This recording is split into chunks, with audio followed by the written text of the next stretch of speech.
All right, 1101, this is our week 5. So your descriptive essays are in. You can expect a 2-week turnaround with those. I need to get your other work in on your descriptive exercises turned around back to you. I realize also that there's your narrative journal that needs to be returned back to you as well.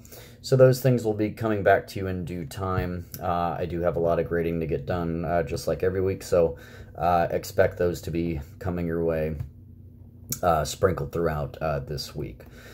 Speaking of journals, your second journal on descriptive is now posted and due by the end of the week. It is one of 3 things that you have to do by this Sunday, the 22nd. The journal this time asks you to journal on the possible pluses and minuses of using descriptive language. Because, as you might imagine, if you're overly descriptive in your writing or in, your speech, what detriment or what negative effect might that have?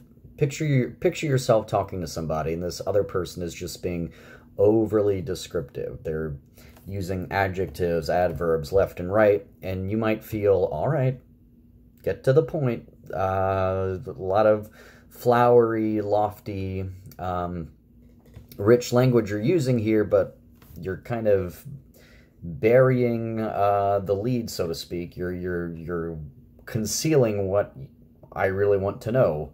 So out with it already, okay?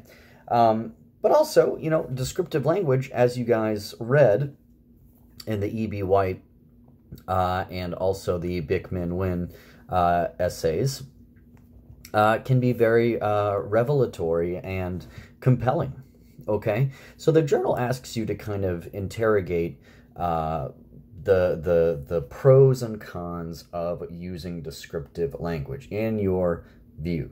What are good things about using descriptive words, descriptive passages? What are some pitfalls of using descriptive words and descriptive passages? Okay, so that is your second journal assignment. You had the narrative, now you have the descriptive one. What else? Well, we're now transitioning over to 3.8. Of course, chapter 3 in SCC is modes of discourse, and part 8 is argument and persuasion. So this is the third unit that we are going to look at.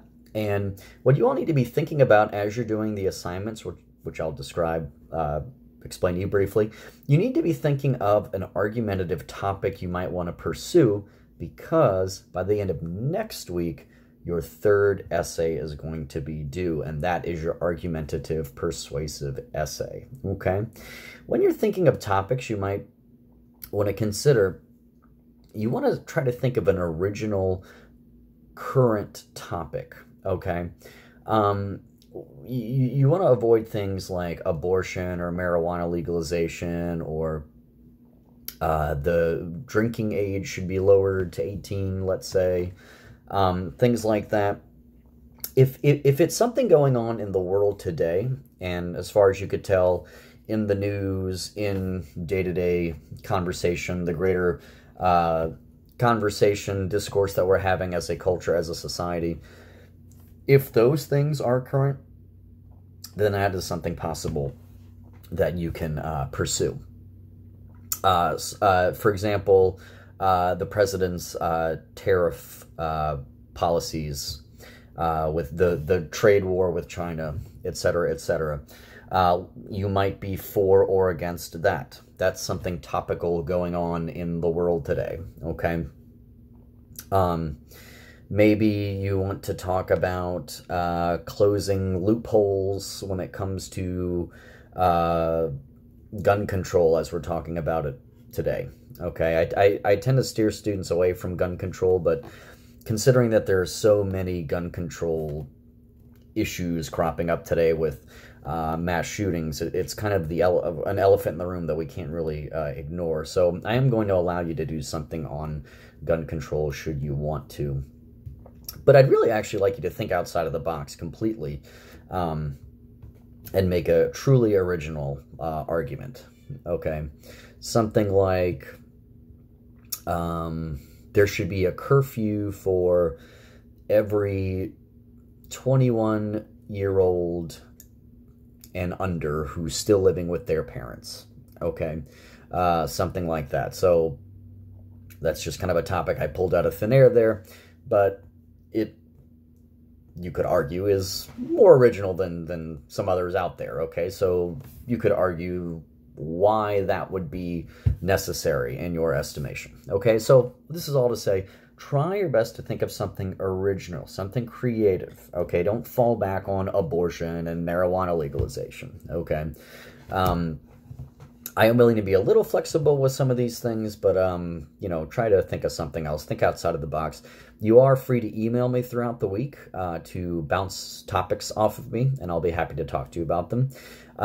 What you have to do this week, other than your journal on your descriptive, are 2 argumentative persuasive assignments. One is our SCC exercises in 3.8, and then the other is a discussion forum based on the reader selections that you have this week. Our reader selections are William Hazlitt's On the Pleasure of Hating and Jonathan Swift's A Modest Proposal. These are 2 classic essays out of the Anglosphere, out of Great Britain. Swift was an Irish clergyman who wrote in the 18th century. Perhaps you've heard of Gulliver's Travels, if you haven't heard of A Modest Proposal. And then William Hazlitt is reputed to be the best essayist in the English language. He was a 19th century essayist. Hazlitt, his subject On the Pleasure of Hating, kind of talks about how as human beings we kind of get this sense of satisfaction or pleasure out of, well, hating, okay? That we kind of derive some kind of perverse glee, you might say, from getting back at somebody or resenting somebody, okay? Making somebody pay for what they did to us, you might say, okay? Is he really saying that, though? Surely he is in parts, but he's also using irony. Irony is when you say something or do something, but you actually mean the opposite of what you say or do. There's verbal irony if you say something, but you mean the opposite. There's situational irony. If you do something, but you intend the opposite, then there's dramatic irony. Okay, an example of verbal irony would be if I looked out the window right now and it was raining and I said, "What a beautiful day it is." That's verbal irony. I'm being ironic. I'm not being sincere or genuine. Of course, I don't literally think that it's a beautiful day. A rainy day, at least conventionally speaking, is not what we would consider to be a beautiful day. Okay, how is Hazlitt using that? How is Swift using that? Swift is extremely ironic, satirical, sardonic. There's undercurrents of cynicism in Swift's writing. How are they using these rhetorical devices to drive their points home? And what are they really arguing for or against? Okay, they're challenging pieces. These are like 200+ years old we're talking about here. The language has changed. But as college students, you should be exposed to this as far as I'm concerned, and you should be able to read and tease out meaning. Okay, so do struggle with it, engage with it, and answer the discussion questions that are in this week's discussion forum. Same rules apply as our first forum that we had during the no-show assignment. That was, recall, you have to contribute at least 1 original post, answer the 2 questions that are there. You have to click Create Thread, by the way, to reveal the questions in the discussion forum. Answer the 2 questions, and then respond to at least 1 other student's post. Okay, that is how you receive, or how you are able to receive full credit. Okay, so just to review. You have the discussion forum on William Hazlitt's On the Pleasure of Hating and Jonathan Swift's A Modest Proposal. These are in our reader e-text. You have the SCC questions that you have to do, exercises in 3.8, okay, in our SCC e-text. And then 3, you have to journal on, as we are now closing our descriptive chapter, journal on the potential pluses and minuses on using descriptive language, okay? And also start thinking of a potential argumentative persuasive topic that you want to use for next week for writing your argumentative persuasive essay. Okay? So, I think that is all. Refer to this week's announcement in Blackboard, the companion to each of these videos each and every week, for more clarification and instruction.